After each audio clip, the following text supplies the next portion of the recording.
உங்களதான் தண்ணி குடிக்கிறது நிறுத்துறீங்களா? ஹாய். சொல்லுங்க. உங்க குரலுக்கு என்னாச்சு? நான் உங்களை நான் என்ன ஸ்போக்கன் கிளாஸ்ல எடுத்து வர்றீங்களா? இல்ல, நான் உங்களுக்கு கல்யாணம் பண்ணிக்கலாமா?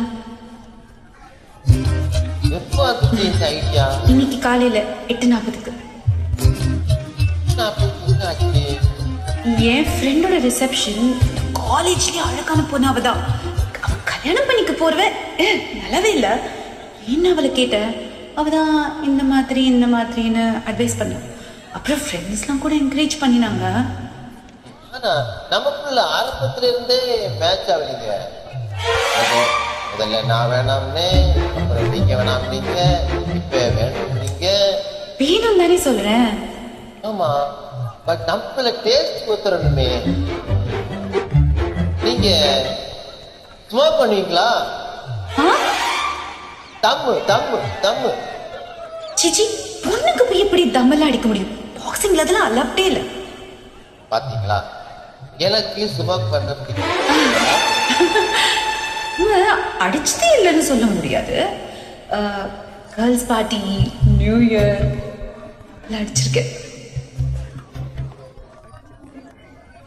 ஓகே, தண்ணி சரக்குமா? சரக்கு red wine good for heart, good for health. தடவை வோட்கா கூட ட்ரை பண்ணியிருக்கேன். பாத்தீங்களா, எனக்கு தண்ணி அடிக்கிற பொண்ணுங்களை கண்டாலே பிடிக்காது.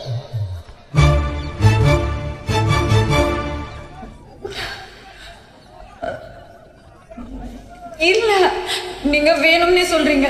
நீங்க என்ன லவ் பண்றீங்க, வேணும்னு எப்படி சொல்றீங்க? உங்களுக்கு கல்யாணத்துல இருந்து சாப்பிட கூட இல்ல தெரியுமா?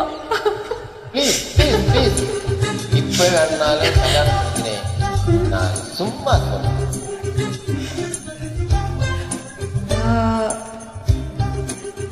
ஒரு சின்ன சிக்கல். மறுபடியுமா? என்னது? உங்க மேல இருந்த கோவத்துல வீட்டுல வேற மாப்பிள்ள காட்டினாங்க. நானும் ஓகே சொல்லிட்டேன். ஓகே சொல்லிட்டியா? அதெல்லாம் ஒன்றும் பிரச்சனை இல்லை. ஓகே சொல்லிட்டு அப்புறம் ஓகே இல்லைன்னு சொல்றது எனக்கு ஒன்றும் பிரச்சனை இல்லை. உன்கிட்ட சொன்ன ஓகே வேற, அவன்கிட்ட சொன்ன ஓகே வேற. அவன் கூட மிலிட்ரி தான். அவனை கன்வின்ஸ் பண்ணிட்டா எல்லா ப்ராப்ளமும் சால்வ். இப்போ 12 மணிக்கு காஃபி ஷாப் வரேன்னு சொல்லியிருக்கான். ஓகே, நான் வரேன். அடப்பாவி,